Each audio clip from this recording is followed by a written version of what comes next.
It's kind of funny that the more we pass time, the more. Bab 981. Saat Ye Chen dan Xiao Changkun dilarikan ke rumah sakit, Xiao Churan sudah tiba. Ayah mertua dan menantu laki-laki datang ke bangsal, dan Malan memegang tangan Xiao Churan sambil menangis sedih. Xiao Churan juga menyeka air matanya karena kesusahan. Meskipun Ye Chen mendengar bahwa ibu mertuanya sangat menderita hari ini, dia berada di luar dan tidak masuk, jadi dia tidak melihat apa yang terjadi di dalam. Terlebih lagi, setelah Malan dibawa keluar oleh anak buah Hong Wu, dia langsung dikirim ke rumah sakit, dan Ye Chen tidak melihat wajahnya. Sekarang melihat Malan dengan hidung memar dan wajah bengkak, dan sehelai rambut hilang dari dahinya, dia tidak bisa menahan nafas dalam hatinya. Oh, ibu mertuaku benar-benar menyedihkan. Kali ini dia menderita seperti ini benar-benar bencana yang tidak masuk akal. Siapa tahu Ye Changmin tiba-tiba melarikan diri. Apakah kamu mencarinya? Melihat Ye Chen datang, Malan akhirnya menemukan seseorang untuk melampiaskan keluhannya. Dia menangis dan berkata, "Anak baik mertua, ibu sangat menderita." Saat dia mengatakan ini, dia langsung kehabisan napas dan menangis. Tarik napas. Ye Chen bergegas maju dan bertanya, berpura-pura khawatir, "Bu, ada apa denganmu?" Malan melambaikan tangannya dan menyeka air matanya. "Hei, aku tidak bisa menyebutkannya, aku tidak bisa menyebutkannya." Itu membawa segenggam air mata pahit. Ketika Xiao Changkun melihatnya seperti ini, dia tidak berani tertawa meskipun dia ingin. Dia hanya berdiri di sana tak bergerak dan tidak berbicara. Malan meliriknya dan berkata dengan marah, "Xiao Changkun, apa yang kamu lakukan di sini?" Xiao Changkun buru-buru berkata, "Menurutmu apa yang aku lakukan di sini?" "Tentu saja aku di sini untuk menemuimu. Lihat aku." Lan berkata dengan marah, "Saya pikir kamu datang untuk melihat lelucon saya." Xiao Changkun bersenandung dalam hatinya, "Hei, kamu benar sekali, tapi aku tidak bisa mengakuinya." Jadi, dia hanya bisa malu. Dia berkata, "Apa yang kamu bicarakan? Bahkan jika kita berpisah atau bercerai, kita akan menghabiskan separuh hidup kita bersama. Aku pasti merasa kasihan karena kamu diintimidasi seperti ini." Lan memelototinya, "Kamu merasa sangat kasihan pada aku. Aku tidak tahu apa yang kamu, anjing tua, pikirkan dalam hatimu. Kamu berharap aku akan menjadi lumpuh seumur hidupku." Xiao Changkun tidak menyangka tebakan Malan begitu akurat, tetapi dia tidak berani untuk memberikan tanggapan apapun.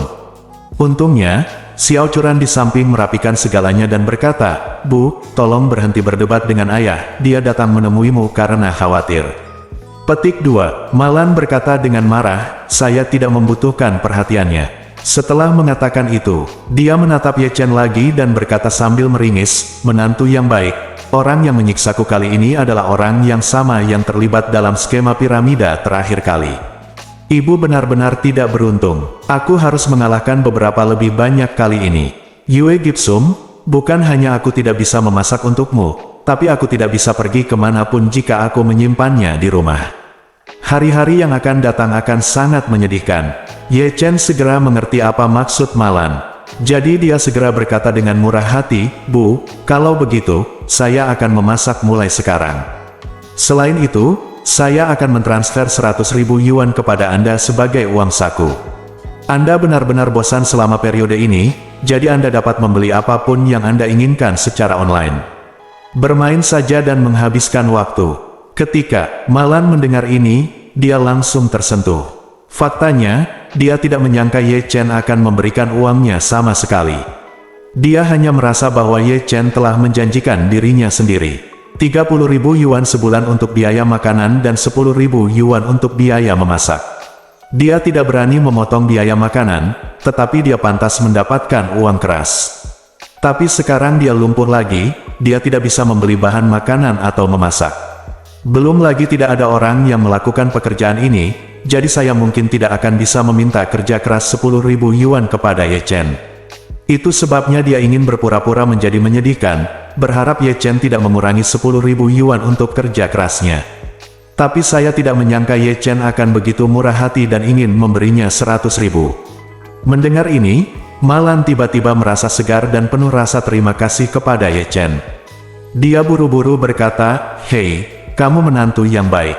Butuh waktu seumur hidup bagi ibuku untuk memiliki menantu seperti itu, kamu." Berkah. Xiao Churan diam-diam terdiam saat mendengar ini. Alasan mengapa dia tertegun adalah karena dia menemukan bahwa ketika ibunya mengatakan ini, sikapnya sangat tulus. Sepertinya dia benar-benar bersungguh-sungguh dari lubuk hatinya, daripada hanya mengucapkan beberapa kata sopan. Ye Chen juga tidak menyangka bahwa 100.000 yuan malan bisa begitu terharu sehingga dia tidak bisa menahan tawa pada dirinya sendiri. Sambil berpikir, seandainya aku tahu ibu mertua yang luar biasa ini bisa menghabiskan begitu banyak uang, bukankah aku akan menyelamatkan kekhawatiranku dengan memberinya sejumlah uang? Namun, jika aku memikirkannya lebih hati-hati, masalah ini tidak sesederhana itu. Di masa lalu, Malan memiliki kekuatan keuangan keluarga, apalagi lebih, setidaknya 2 juta di tangan, pada saat itu. Jika dia diberi lebih dari 10 atau 200.000, dia benar-benar tidak akan bisa mengirim dia pergi. Namun, setelah semua uangnya ditipu oleh Qian Hongyan dan menghabiskan beberapa hari yang berat di tahanan, titik awalnya telah banyak diturunkan, dan nafsu makannya tidak sebesar sebelumnya. Ye Chen juga sangat lugas dalam melakukan sesuatu. Setelah mengatakan ini, dia segera mentransfer 100.000 yuan ke kartu Malan. Ketika Malan menerima pesan pemberitahuan bank bahwa rekeningnya telah diterima, dia langsung sangat gembira dan berkata dengan gembira, "Anakku mertua masih mencintaiku." Pada saat ini, dokter kebetulan datang untuk berkeliling, dan Xiao Churan buru-buru bertanya kepadanya, "Dokter, tolong tanyakan, bagaimana kondisi ibu saya sekarang?" Dokter wanita itu menjelaskan, "Sabar, yang penting sembuh dan sembuh. Memang butuh waktu cukup lama. Tidak ada lagi yang perlu diperhatikan. Anda bisa membiarkan dia diobservasi di rumah sakit, atau Anda bisa membawanya pulang untuk penyembuhan dulu." "Tidak masalah," Xiao Churan berkata, "Bu, mengapa kami tidak mengantarmu pulang untuk memulihkan kesehatan, sehingga kami dapat merawatmu dengan lebih nyaman. Selain itu, tahun baru Imlek akan segera tiba, dan akan terlalu sepi untuk tinggal di sini, rumah sakit." Malan mengangguk berulang kali, "Saya merasa sangat tidak beruntung di rumah sakit ini. Saya tidak ingin tinggal lebih lama lagi. Lagi pula, ini bukan pertama kalinya kaki saya patah. Saya sudah punya pengalaman dengan itu. Tunggu saja sampai saya selesai memasukkan cairan ke dalam botol ini dan langsung bawa saya pulang." Pada saat yang sama, di rumah sakit Lingxi, Xiao Changqian dan Xiao Hailong terpaksa meninggalkan bangsal karena tidak mampu membayar biaya rawat inap. Baik ayah maupun anak terbaring di kereta keliling rumah sakit, dan Nyonya Xiao, bersama Xiao Weiwei dan Qian Hongyan, mendorong mereka ke tempat parkir. Ketika dia tiba, Xiao Weiwei yang mengemudikan Bentley baru yang dibeli keluarganya. Bentley bukanlah ambulans, dan tidak ada cara bagi ayah dan anak untuk berbaring dengan aman di dalamnya, jadi mereka harus mencari ambulans untuk mengangkut mereka. Namun, butuh uang untuk mencari ambulans. Keluarga beranggotakan 5 orang ini tidak mempunyai uang tunai, dan semua kartu bank serta rekening pembayaran elektronik mereka telah dibekukan. Sekarang mereka benar-benar tidak punya uang. Mereka tidak tahu harus membayar apa untuk biaya parkir ketika mereka keluar dari rumah sakit. Tepat ketika mereka bingung, 2 orang parubaya berjalan mendekat dan berkata, "Ini Nyonya Xiao, kan?" Nyonya Xiao buru-buru berkata, "Ini saya, siapa kalian berdua?" Pihak lain berkata, "Kami melihat betapa menyedihkannya keluargamu. Aku mengatur ambulans agar kamu bisa membawa kalian berempat kembali ke villa." Nyonya Xiao menghela nafas lega dan berkata dengan penuh rasa terima kasih, "Bagus sekali. Bisakah Anda mengatur ambulans untuk mengirim putra dan cucu saya kembali? Saya akan pulang dengan cucu perempuan saya." Pihak lain melambaikan tangannya, "Maaf, kami berdua harus naik ambulans kembali bersama. Karena Bentley ini dibeli dengan uang Tuan Wu kami, jadi Tuan Wu meminta kami untuk mengambil mobilnya kembali." Bab 982. Ketika Nyonya Xiao mendengar apa yang dikatakan pihak lain, seluruh tubuhnya terasa seperti disambar petir.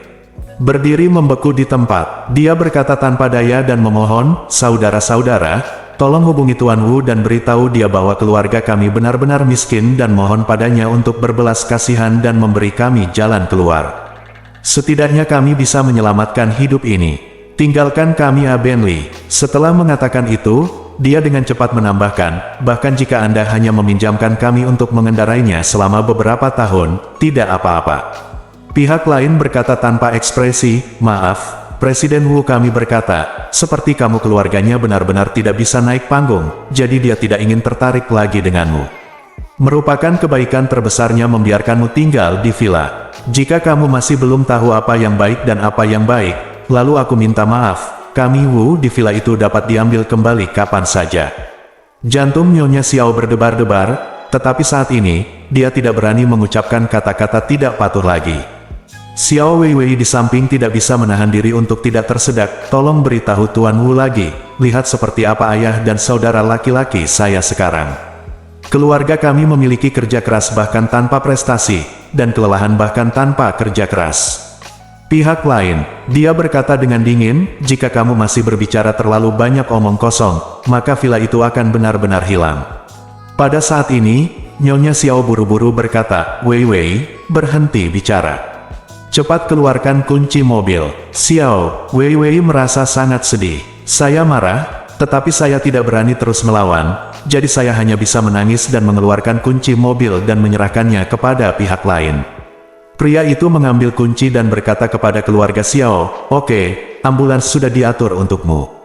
Kamu dan keluargamu yang beranggotakan 5 orang harus segera kembali. Kami akan pergi dulu. Petik 2. Setelah itu, keduanya masuk ke dalam mobil sedan Bentley menyalakan mobil dan langsung meninggalkan lokasi kejadian. Pada saat ini, ambulans bobrok berhenti di depan sebuah keluarga. Sopir menurunkan jendela dan bertanya, apakah Anda akan pergi ke rumah kelas 1? Petik 2. Ya, Nyonya Xiao mengangguk dengan sedih. Berkata, tolong bawa kami berempat ke A04, sebuah rumah kelas 1. Sopir dan seorang pemuda di kursi penumpang turun dari mobil, membantu mereka membawa Xiao Changqian dan Xiao Hailong serta putranya, lalu berkata kepada Ni. Xiao dan Xiao Wei berkata, kalian berdua harus masuk ke belakang. Petik 2. Nyonya Xiao mengangguk dan berkata kepada Xiao Weiwei, ambulans ini agak tinggi. Tolong dukung nenek. Petik 2. Xiao Wei menyeka air matanya dan menggosoknya lagi. Menggosok mata merahnya, dia tersedak dan berkata, baiklah nenek. Qian Hongyan buru-buru menindaklanjuti dan berkata dengan nada datar, Bu, aku akan membantumu juga. Nyonya Xiao membuka tangannya dan sangat marah. Dia memarahi, pergi, jangan sentuh aku. Qian Hongyan tidak menyangka wanita tua itu tiba-tiba marah pada dirinya sendiri, dan bertanya dengan sedikit sedih, Bu, bagaimana aku menyinggung perasaanmu? Wanita tua Xiao mengertakkan gigi dan mengutuk, kamu telah menyinggung perasaanku di mana-mana. Jika bukan karena kamu, keluarga kami tidak akan seperti sekarang ini. Jika bukan karena kamu, Changgan tidak akan dipukuli lebih dari 10 juta yuan. Jika bukan karena kamu, Changgan tidak akan diintimidasi sepanjang waktu. Lan sangat sinis. Jika bukan karena kamu, Changqian tidak akan pernah mengambil tindakan terhadap Malan. Dia dan Hailong adalah dalam kesengsaraan seperti ini sekarang, dan itu semua salahmu. Qian Hongyan menangis. Dia merasa sangat sedih dan menangis, Bu, saya tahu ibu selalu kesal dengan kehamilan saya di tambang batu bara hitam, tetapi saya benar-benar berusaha untuk bertahan hidup saat itu. Kalau tidak, saya mungkin sudah lama mati. Tidak sengaja ingin kehilangan lebih dari 10 juta yuan pada awalnya. Niat awal saya adalah untuk menipu uang dan villa Malan, untuk meningkatkan kondisi kehidupan keluarga kami. Semua upaya dan pengorbanan yang dia lakukan semua untuk keluarga ini. Begitu Nyonya Xiao mendengarnya berbicara tentang kehamilannya, dia merasa seolah-olah dia telah ditampar 2 kali, dan dia segera mengumpat dengan marah, dasar jalan yang tidak tahu malu, kamu masih berani menyebutkan kehamilan. Ini hanya merusak tradisi keluarga, kehilangan moral, dan sangat tidak tahu malu. Jika Wu Muhai tidak melindungimu, aku sudah lama mengusirmu dari rumah. Nyonya Xiao tua sangat marah sehingga ritme pernapasannya terganggu. Dia mengertakkan gigi dan berkata, lagi pula. Saat kamu keluar dari tambang batu bara hitam, kamu tidak hanya hamil bajingan. Kamu juga tertular penyakit menular seksual. Kamu juga menularkannya kepada anakku. Kamu pikir aku tidak tahu? Qian Hongyan tiba-tiba tersipu. Tepat ketika dia tidak tahu bagaimana melawan, sopir itu bertanya dengan tidak sabar, apakah menurutmu keluargamu sudah bisa pergi? Jika kamu ingin bertengkar, turunkan kedua orang sakit itu dari bus dan tinggallah bersamamu. Bising, kami masih menunggu untuk pulang kerja, dan kami tidak punya waktu untuk menghabiskan waktu di sini bersamamu. Ketika Nyonya Xiao mendengar ini, dia langsung menjadi ketakutan dan berkata dengan tergesa-gesa, "Tuan supir, jangan marah, ayo pergi sekarang." Setelah mengatakan itu, dia menatap tajam ke arah Qian Hongyan, lalu naik ke ambulans dengan bantuan Xiao Weiwei. Meskipun Xiao Weiwei bersimpati kepada ibunya, dia tidak berani membelanya saat ini. Dia hanya bisa mengedipkan mata pada ibunya dan memintanya untuk masuk ke mobil terlebih dahulu. Qian Hongyan juga tahu betul bahwa dia tidak punya tempat tinggal lain kecuali villa mewah kelas 1A06, jadi dia hanya bisa masuk ke dalam mobil dan duduk di sudut dengan patuh. Setelah kelima anggota keluarga masuk ke dalam ambulans segera menuju ke Yipin Mansion. Di dalam mobil, Xiao Changqian sedang berbaring di ranjang rumah sakit keliling, memandangi Nyonya Xiao tua, menangis dan bertanya, "Bu, apa yang bisa kami lakukan di masa depan? Keluarga kami sekarang menjadi miskin lagi." Nyonya Xiao tua menyeka air matanya, merasa sangat sakit. Dia berkata dengan sangat sedih, "Saya tidak tahu harus berbuat apa. Sekarang keluarga kami tidak punya uang, dan kalian berdua sangat terluka. Perawatan, pengobatan, dan pemulihan di masa depan akan memakan banyak biaya, uang. Kami benar-benar putus asa." Ini, Xiao Hailong menangis dan berkata, "Nenek, mengapa kamu tidak kembali ke Yipin Mansion dan melihat apakah ada barang berharga? Ayo kita keluarkan dan jual seharga bawa pulang. Masih banyak barang bagus di villa kita. Anggur enak di ruang bawah tanah mungkin bisa dijual dengan harga yang banyak." Petik 2. Nyonya Xiao mengangguk, benar-benar tidak ada cara lain, ini satu-satunya cara. Petik 2. Xiao Weiwei bertanya saat ini, "Ngomong-ngomong, nenek, kedua orang itu tadi?" Dia berkata, "Wu Muhai telah mengatur 3 pembantu untuk keluarga kita, di mana mereka?" Petik 2. Nyonya Xiao juga tampak bingung, "Saya tidak tahu. Mungkin mereka sudah diatur tetapi mereka belum tiba." "Hei," Xiao Weiwei menghela nafas. Dia berkata, "Jika dia benar-benar dapat mengirim 3 pembantu ke sini, itu berarti Wu Muhai masih memiliki hati nurani. Kalau tidak, jika ayah dan saudara laki-lakinya terluka parah, akan sangat sulit bagi kita bertiga untuk merawat mereka." Petik 2. "Siapa? Belum lagi." Nyonya Xiao tua berkata dengan emosi, "Saya kira Wu Muhai adalah memang marah pada kita di dalam hatinya, tapi dia seharusnya masih punya harapan pada kita, tapi dia hanya marah sekarang. Jika kamu mendapat kesempatan, kamu harus tampil baik dan kamu harus bisa mendapatkan kembali kepercayaannya." Petik 2. Xiao Weiwei mengangguk dan meratap, "Hei, kuharap ketiga pembantu yang dia atur akan tiba dengan cepat. Yang terbaik adalah menunggu di rumah kelas 1 sekarang. Terserah, kalau tidak kita tidak akan tahu bagaimana cara mengembalikan ayah dan saudara laki-laki ke rumah kamar nanti." Bab 983. Saat ini, di Villa A04 di sebuah rumah kelas 1. Zhang Gaifen, Li Yueqin dan Dong Yuling baru saja mengisi perut mereka. Mereka menunggu dan menunggu, tetapi mereka tidak sabar menunggu Nyonya Xiao dan keluarganya kembali. Dan mereka sangat lapar. Mereka kebetulan menemukan ada bahan-bahan di dapur yang telah disiapkan Qian Hongyan tetapi belum sempat untuk memasak, jadi mereka mengambil inisiatif untuk membuat sesuatu dengan bahan-bahan tersebut. Sebelum Wu Muhai menarik modalnya, taraf hidup keluarga Xiao masih sangat baik. Bagaimanapun, Wu Muhai telah berinvestasi di grup Xiao sebelumnya, yang memulihkan vitalitas grup Xiao.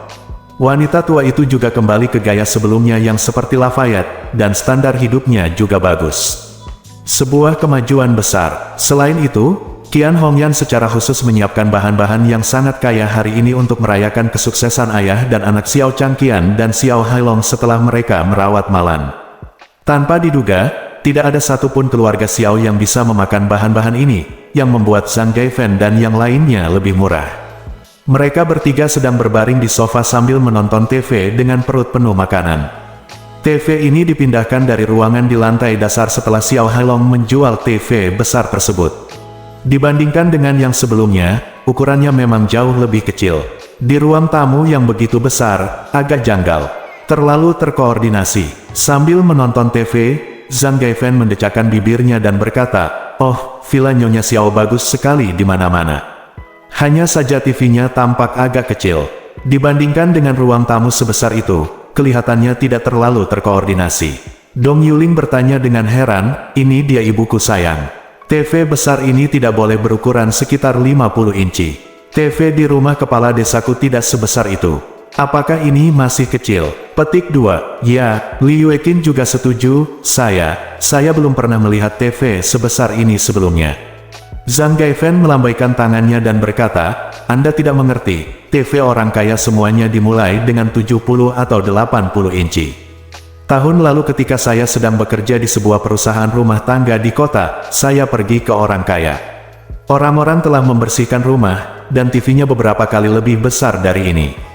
Dong Yuling berseru, Hei sayang, mengapa kamu memiliki TV sebesar itu? Matamu menatap bola-balik pada TV sebesar itu, bukankah kamu lelah? Zhang Gaifan mencibir, lihatlah potensi kecilmu. Menurut apa yang kamu katakan, jika orang pergi ke bioskop untuk menonton film, mereka mata akan sangat lelah sampai jatuh ke lantai. Dong Yuling menggaruk kepalanya, saya belum pernah ke bioskop, jadi saya tidak tahu bagaimana rasanya di bioskop. Zhang Gaifan berkata, saya punya pernah ke sana dan bekerja sebagai pembersih di bioskop. Biar begini, layar di bioskop lebih besar dari dinding di ruang tamu ini. Coba pikirkan, Li Yueqin bertanya, ini lebih besar dari ini dinding, itu terlalu menakutkan. Zhang Gaifan berkata, kalian berdua benar-benar belum pernah melihat dunia. Saat kami kembali dan meminta Nyonya Xiao untuk mengajak kami menonton film di bioskop, nanti kalian akan mengetahuinya. Sementara mereka bertiga sedang ngobrol, ambulans sudah masuk ke halaman. Tapi TV mereka berbunyi sangat keras, jadi tidak ada yang mendengar apa yang terjadi di luar. Setelah ambulans berhenti, pengemudi dan kopilot melompat keluar dari mobil dan dengan kasar memindahkan Xiao Changqian dan Xiao Hailong serta putranya keluar dari mobil. Mereka tidak bersama-sama menurunkan tempat tidur rumah sakit bergerak, tetapi langsung menurunkan orang-orang tersebut dan meletakkannya di lantai marmer di halaman. Nyonya Xiao melihat bahwa mereka akan masuk ke dalam mobil dan pergi, dan berkata dengan tergesa-gesa, maukah Anda membantu kami memasukkan mereka? Sopir berkata dengan tidak sabar, permintaan pelanggan adalah mengirim Anda ke tempat itu, dan biaya masuk tidak termasuk. Jika Anda ingin kami berdua membantu, kami dapat memberi Anda masing-masing 200 yuan. Nyonya Xiao berkata, saya tidak punya 1 sen pun. Sopir itu mengerutkan kening dan bertanya, Anda tinggal di villa yang sangat mewah, dan Anda hanya membutuhkan 400 yuan. Tidak, Nyonya Xiao tua berkata dengan penuh semangat, saat ini, kami tidak menggunakan uang tunai sama sekali ketika kami pergi keluar, jadi kami belum menaruh uang tunai sama sekali, uang di rumah. Sekarang pembayaran seluler dan kartu bank kami semuanya telah dibekukan. Benar-benar tidak ada yang bisa kami lakukan. Sopir itu melambaikan tangannya, kalau begitu, tidak ada yang bisa kami lakukan untuk membantu. Dokter, bukankah tugasmu menyelamatkan nyawa dan menyembuhkan yang terluka? Sopir itu memandangnya dan berkata dengan serius, gadis kecil, saya ingin menjelaskan kepada Anda, kami bukan dokter, dan kami bukan 120 ambulans darurat rumah sakit umum, tetapi ambulans transfer yang dioperasikan oleh perusahaan swasta.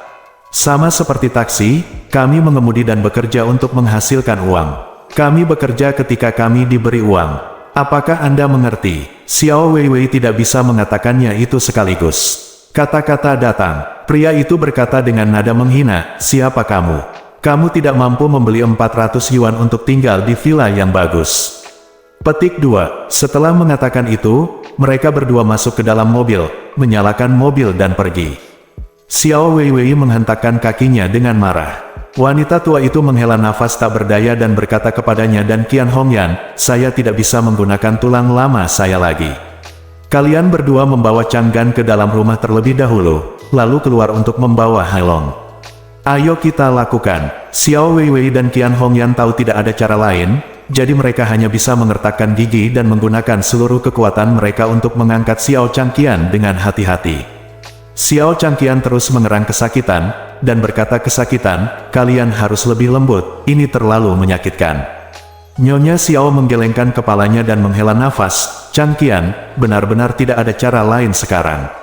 Tahan saja dengan itu. Kemudian, dia berkata kepada Xiao Weiwei dan Qian Hongyan, kalian berdua bantu Changqian, aku akan membuka pintunya dulu.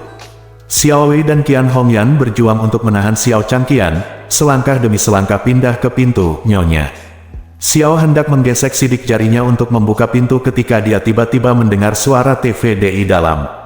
Dia bertanya pada Xiao Weiwei dengan heran, Weiwei, apakah kamu mematikan TV ketika kamu pergi? Xiao Weiwei menggelengkan kepalanya, saya sedang terburu-buru ketika saya pergi. Lupa, petik 2. Oke, Nyonya Xiao tidak banyak berpikir dan langsung membuka pintu. Begitu pintu terbuka, dia melihat 3 orang terbaring di sofa di ruang tamu. Dia sangat ketakutan sehingga dia berteriak, "Kamu, siapa kamu?" Ketika Zhang Gaifen dan 2 orang lainnya mendengar suara itu, mereka tiba-tiba berbalik dan menemukan Nyonya Xiao dan Xiao Weiwei datang. Mereka mengenali 2 mantan narapidana ini sekilas. Zhang Gaifen sangat bersemangat sehingga dia berlari ke depan dan berkata dengan penuh semangat, "Nyonya tua, Anda kembali, kami sudah lama menunggu Anda." Ketika Nyonya Xiao melihat 3 orang berlari tanpa alas kaki, dia sangat terkejut sampai dia tidak bisa berkata apa-apa, bicara. Dia secara alami mengenali Zhang Gaifen dan yang lainnya, tapi dia tidak tahu mengapa. Ketiga orang ini keluar, dan mengapa di rumahmu sendiri? Jadi, dia bertanya dengan heran, "Gaifen, kenapa kamu ada di sini?" Zhang Gaifen berkata dengan penuh semangat, "Nyonya tua, Anda masih berpura-pura bingung di sini. Bukankah Anda yang membantu kami mendapatkan jaminan yang tertunda persidangan? Apakah Anda menyelamatkan kami?" "Saya," Nyonya Xiao tua berkata dengan ekspresi bingung di wajahnya, "Ini. Apakah tidak ada kesalahpahaman?" Petik 2. Tidak ada kesalahpahaman, kata Zhang Gaifen dengan cepat. "Nyonya tua, saya tahu Anda bersyukur karena kami banyak membantu Anda di pusat penahanan dan banyak merawat Anda. Jadi Anda ingin membalas kebaikan Anda dan ingin kami tinggal bersama Anda di rumah kelas 1, dan nikmati kebahagiaan." Li Yueqin di samping juga menggema, "Iya, Nyonya Xiao, Anda sangat menarik. Anda bahkan mengirim band besar untuk menjemput kami. Ini adalah pertama kalinya dalam hidup saya mengambil band besar." Zhang Gaifen berkata dengan sedikit emosi.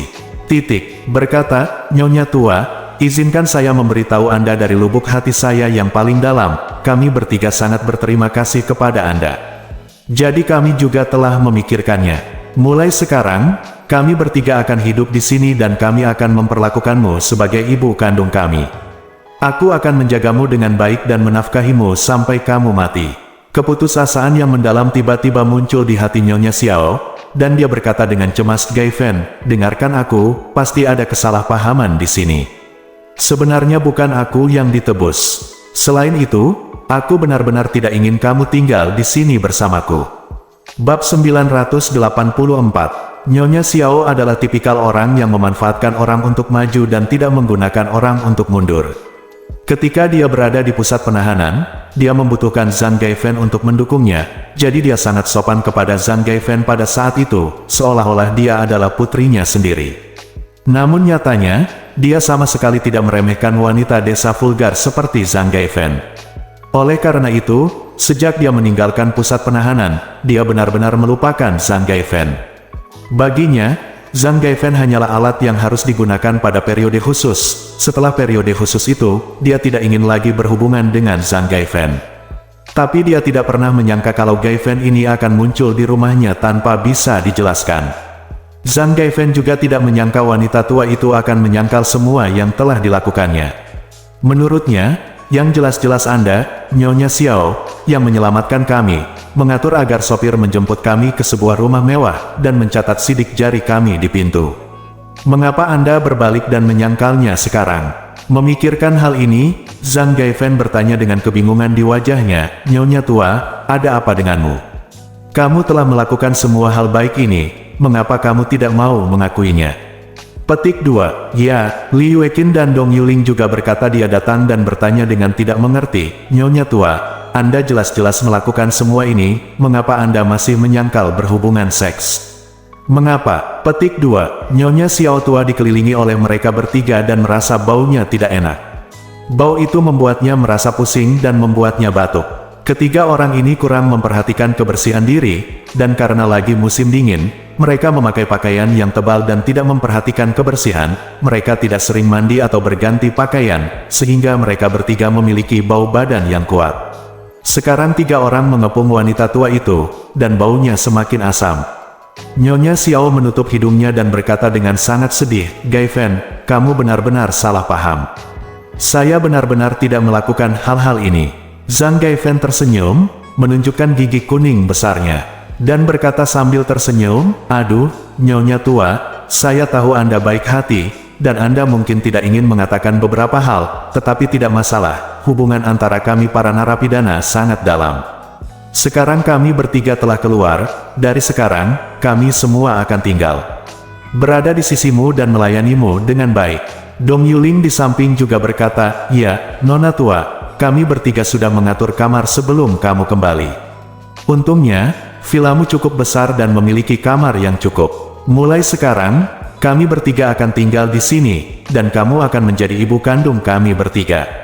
Petik 2. Apa? Ketika Nyonya Xiao mendengar ini, dia tiba-tiba menjadi sangat marah dan berseru, "Kalian ambil kamar.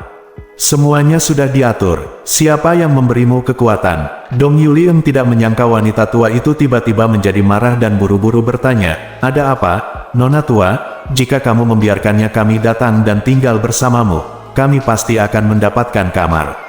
Nyonya Xiao tua gemetar karena marah dan berkata dengan marah, "Ini rumahku. Jika kamu masuk tanpa izin, aku tidak akan meminta pertanggungjawabanmu. Tapi siapa memberimu hak untuk berbagi kamar tidurku? Segera pergi." Xiao Weiwei saat ini, dia buru-buru datang dan berbisik, "Nenek, kita kekurangan tenaga sekarang, mengapa tidak biarkan mereka membantu, dan tunggu sampai ayah dan saudara laki-lakinya dalam kondisi yang lebih baik sebelum melepaskan mereka?" Nyonya Xiao melambaikan tangannya dan berkata dengan dingin, "Kita tidak bisa membiarkan mereka di sini jika kita kekurangan tenaga. Baunya seperti ini, membiarkan mereka tinggal 1 menit lagi akan mengorbankan nyawaku. Selain itu, Tuan Wu akan mengatur pembantu untuk kita, dan mereka pasti akan lebih baik daripada ketiga wanita tua bau ini." 10.000 kali. Setelah mengatakan itu, dia memandang Zhang Gaifen dan berkata dengan tegas, "Kalian bertiga, keluar dari di sini." Zhang Gaifen tercengang. Dia memandang Nyonya Xiao tua dan berkata dengan tidak percaya, "Nyonya tua, apakah Anda meminta kami keluar sekarang? Ini keterlaluan. Jangan lupa bahwa kami berada di pusat penahanan, tetapi kami bertiga telah berada di sana, menjagamu dan membantumu. Kamu, dan bahkan menantu perempuanmu Malan, kami memberimu pelajaran." Nyonya Xiao bertanya dengan kejam, "Apakah saya meminta Anda untuk membantu saya? Kapan saya mengatakan bahwa saya meminta kamu ingin memberi pelajaran pada Malan? Tentu saja, kamulah yang melihat Malan tidak bahagia, jadi kamu memukulinya." Zhang Gaifen benar-benar kecewa, "Nyonya Xiao tua, kamu benar-benar berbalik lebih cepat daripada membalik halaman sebuah buku. Ketika kami berada di pusat penahanan, kami sangat membelamu, tetapi kamu tidak menyangka. Sebagai imbalan atas hasil seperti itu," Nyonya Xiao berkata tanpa ekspresi, "Saya benar-benar minta maaf telah mengecewakan Anda, tapi ini juga pelajaran bagimu, memberitahumu untuk mengenali identitasmu di masa depan dan jangan memikirkannya sepanjang hari. Panjatlah cabang yang tinggi." Petik 2. Zhang Gaifen mengertakkan gigi dan berkata, "Oh, wanita tua, itulah yang kamu bilang, kan? Oke, kalau begitu aku tidak akan pergi. Mari kita lihat apa yang bisa kamu lakukan padaku." Li Yueqin dan Dong Yuling juga berkata berulang kali, "Itu benar.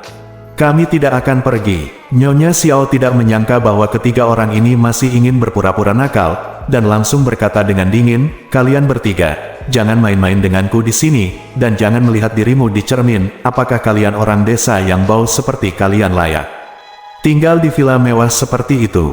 Bahkan jika kamu bisa tinggal di villa mewah seperti itu, maka Tuhan benar-benar picik," katanya. Nyonya Xiao berkata dengan wajah penuh arogansi, "Saat saya di pusat penahanan, itu adalah burung phoenix yang tertekan yang jatuh ke kandang ayam.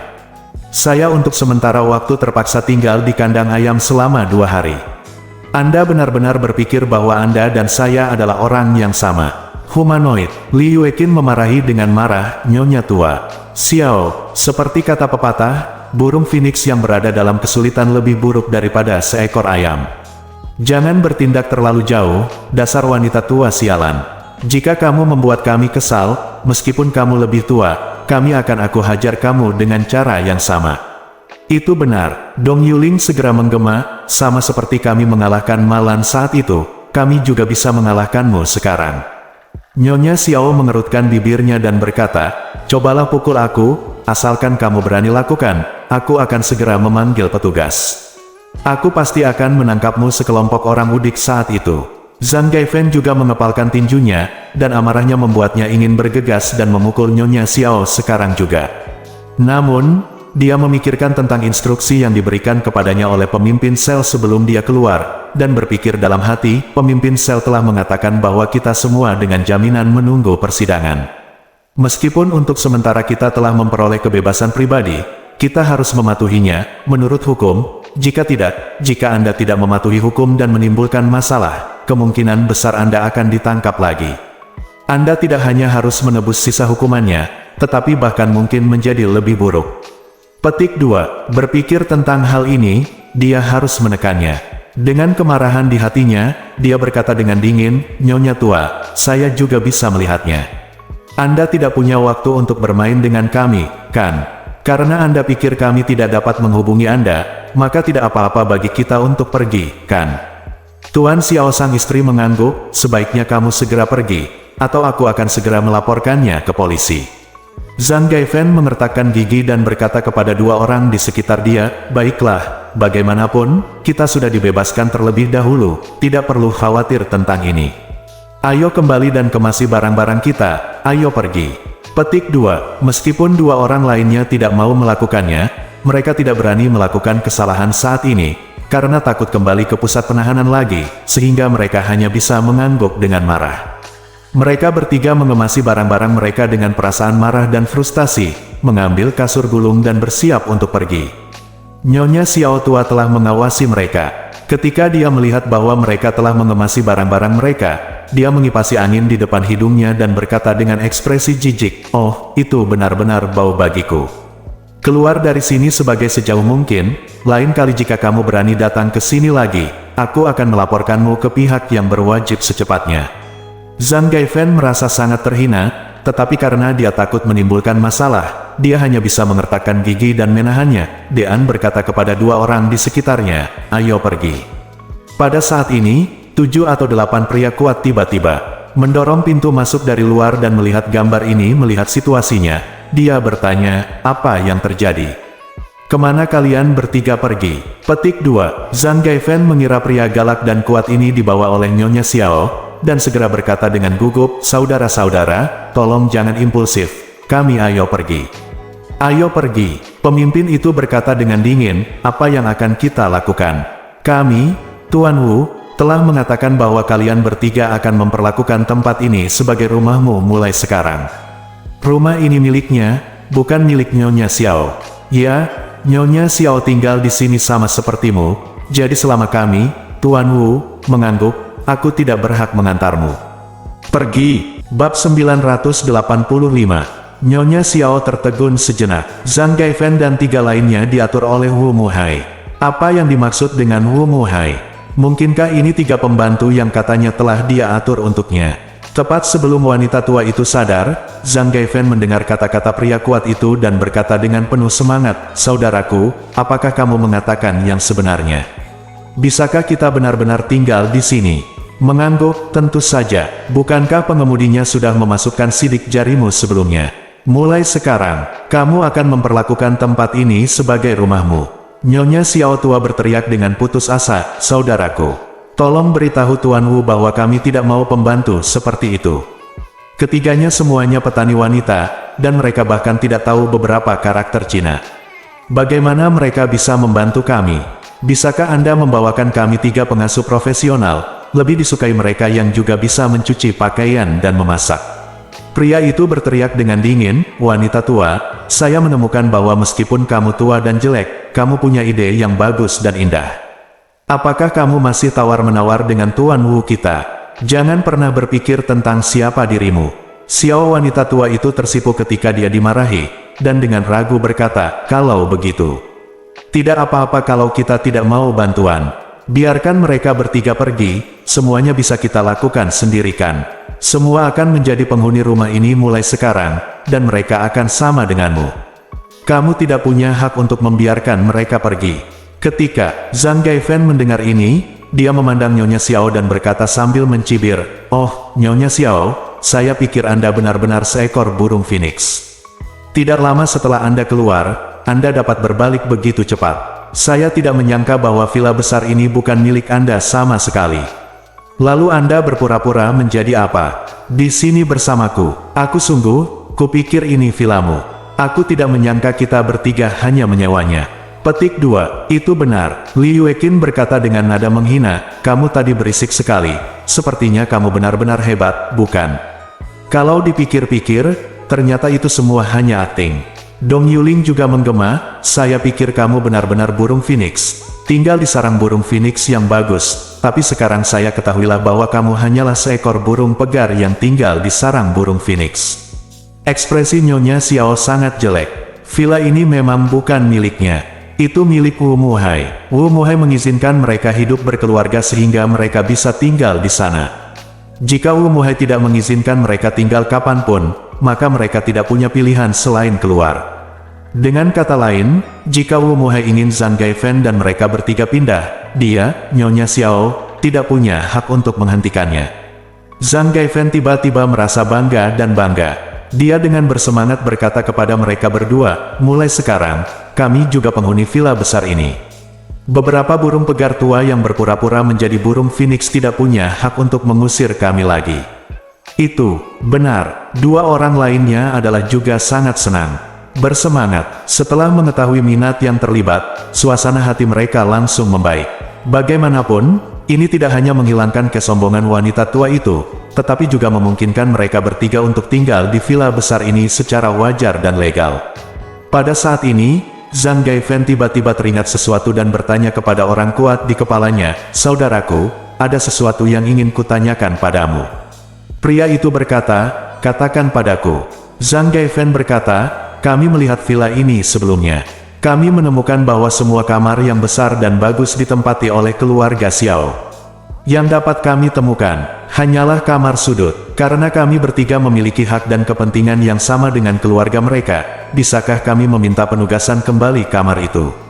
Iya, Dong Yuling juga sadar dan berkata dengan penuh semangat, kami juga ingin tinggal di kamar tidur besar yang menghadap ke selatan. Tentu saja, pria itu memperhatikan kegembiraan itu dan tidak menganggapnya terlalu serius, dan berkata sambil tersenyum, tentu saja, kami tidak peduli bagaimana Anda mengalokasikannya secara internal. Itu bagus. Zhang Gaifen segera berkata, saya telah memesan kamar tidur besar di lantai 3. Kamar tidur siapa itu? Cepat keluar, jika tidak, jangan salahkan aku karena menghancurkannya. Buang semua barang milikku. Nyonya Xiao tua berkata dengan marah, beraninya kamu. Kamar tidur besar di lantai 3 adalah kamarku. Tidak ada yang bisa merebutnya. Zhang Gaifen mencibir dan berkata, kamu wanita tua yang jahat, keluar dari sini. Aku baru saja menunjukkan rasa malu padamu. Kami bertiga dengan tulus datang untuk mencari perlindungan denganmu dan dengan tulus ingin melayanimu seperti ibuku sendiri. Tapi aku tidak menyangka itu kamu, orang tua, akan sangat tidak berperasaan. Sekarang hanya Tuan Wu yang saya bicarakan, mari kita bicara berdasarkan kekuatan kita. Saya ingin kamar di lantai 3. Jika Anda berani merebutnya, pertimbangkan saja apakah Anda punya kemampuan. Nyonya Xiao tiba-tiba menjadi sangat putus asa. Bukan hanya keputusasaan, tapi juga penyesalan yang mendalam. Baru sekarang dia mengerti bahwa ketiga orang ini adalah pembantu yang diatur oleh Wu Donghai untuknya. Jika saya tahu ini masalahnya, saya seharusnya tidak meneriaki mereka dan mengusir mereka sekarang. Awalnya, meskipun mereka bertiga tidak bisa berdiri di atas panggung, mereka cukup menghormati diri mereka sendiri dan memiliki kekuatan untuk memerintah mereka.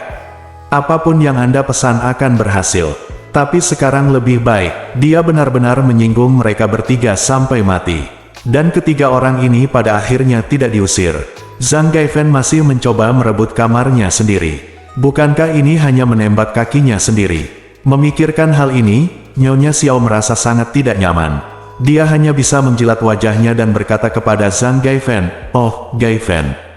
Itu semua hanya kesalahpahaman. Jangan sama denganku. Aku tua kamu bingung dan kamu tidak akan hidup beberapa tahun lagi.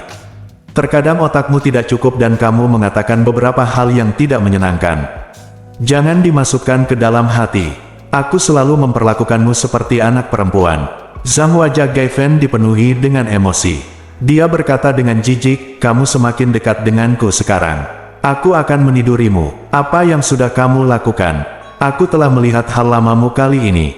Dalam drama itu dinyanyikan, tidak ada keindahan di dalam bel, tidak ada keindahan di musim panas ketika tidak ada apa-apa.